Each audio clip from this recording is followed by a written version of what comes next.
99% of people are not willing to do what it takes to make their dreams come true. The Marines have a saying, everybody wants to go to heaven, but nobody wants to die. The center of bringing any dream into fruition is self-discipline. You know, something as simple as food and eating. It's not about your body as much as it is about your mind. It's getting command of your mind to be able to choose actions that are in your own best interest. Every day, we are choosing that's not in our own best interest. So if the world is attacking you and the world wants to fight you and the world's trying to hold you down, so you gonna kick yourself in the balls? So you gonna stop yourself from getting what you dream? And I think the word discipline has kind of gotten a bad name. We think about it in terms of punishment. I'm not talking about discipline in that way. I'm talking about discipline in the sense that you forego immediate pleasure for the exchange of long-term self-respect. I believe that self-discipline is the definition of self-love. That when you say that you love yourself, that means that you have behavior towards yourself that is loving. Self-discipline is the center of all material success.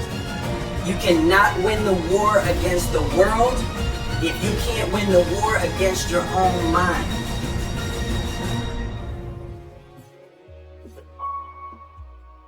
Self-love is when you say to yourself, oh man, look, I know you and that girl got a real connection.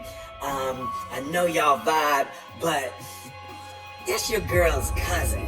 So I love you too much to let you do that. It's like you say to yourself, hey man, look, I know you want to eat that pizza and it'll be really good, you know, but I can't let you eat that, man, because if you eat that pizza, you're going to feel like shit, you know, and I love you too much to let you eat that. Self-love is, hey, look, I know you got a test on Monday, you know, and I know you really want to go out with your friends and Saturday night you want to go out, but if you fail that test, you're not going to feel good about yourself. You know, I love you too much to let you go out tonight. Self-discipline is self-love. If you want to be happy, you have to love yourself, which means you have to discipline your behavior. The road to sustained happiness is through disciplining your behavior. We tend to base our self-esteem on what other people think. And that's not really self-esteem. Self-esteem is supposed to be how we feel about ourselves. And I was just saying how dangerous it is to allow other people to determine how you're going to feel about you. And it's kind of like looking into a broken mirror. You're going to look in a broken mirror and then change your face to try to look good in this defiled, busted, broken mirror. And it just, other people's opinions is a really way to determine how we feel about ourselves.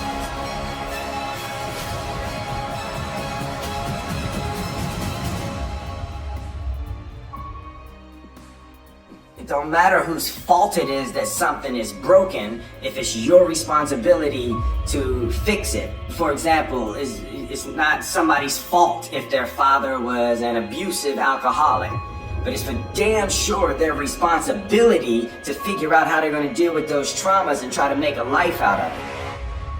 It's not your fault if your partner cheated and ruined your marriage, but it is for damn sure your responsibility to figure out how to take that pain and how to overcome that and build a happy life for yourself. Fault and responsibility do not go together. It sucks, but they don't. When something is somebody's fault, We want them to suffer. We want them punished. We want them to pay. We want it to be their responsibility to fix it, but that's not how it works, especially when it's your heart. Your heart, your life, your happiness is your responsibility and your responsibility alone. As long as we're pointing the finger and stuck in whose fault something is, we're jammed and trapped into victim mode. When you're in victim mode, you're stuck in suffering. The road to power is in taking responsibility. Your heart, your life, your happiness is your responsibility and your responsibility alone. You can make a person smile, you can make a person feel good, you can make a person laugh, but whether or not a person is happy is deeply and totally and utterly out of your control. The prerequisite for spending time with any person is that they nourish and inspire you. They feed your flame. Look at your last 5 text messages. Are those people feeding your flames or dousing your fire? Put your phone down for just a second and look around. Look to the people around you. Are those people throwing logs on your fire or are they pissing on it?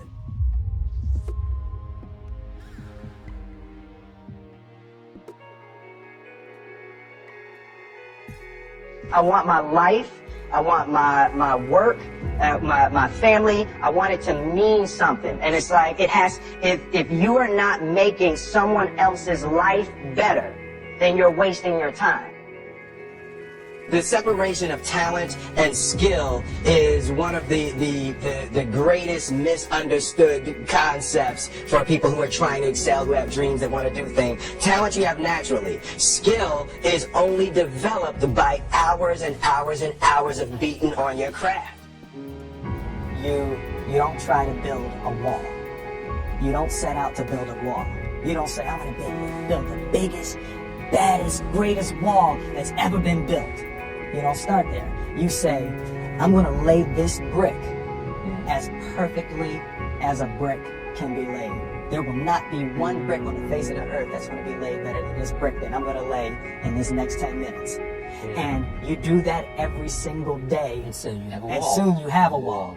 And I think psychologically, the advantage that gives me over a lot of people that have been in competition with in different situations is it's difficult to take the first step when you look how big the task is.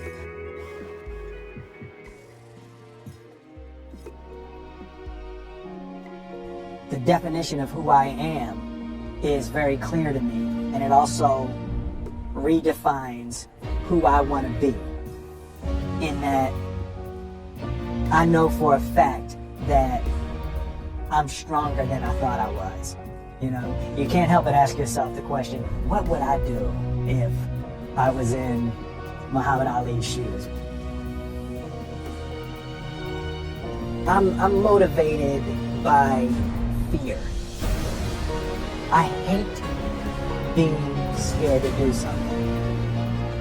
And I think what developed in my early days was the attitude that I started attacking things that I was scared of. Why were you scared in your bed the night before? What do you need that fear for? Just don't go. Why are you scared in your bed 16 hours before you jump? Why are you scared in the car? Why could you not enjoy breakfast? Fear of what?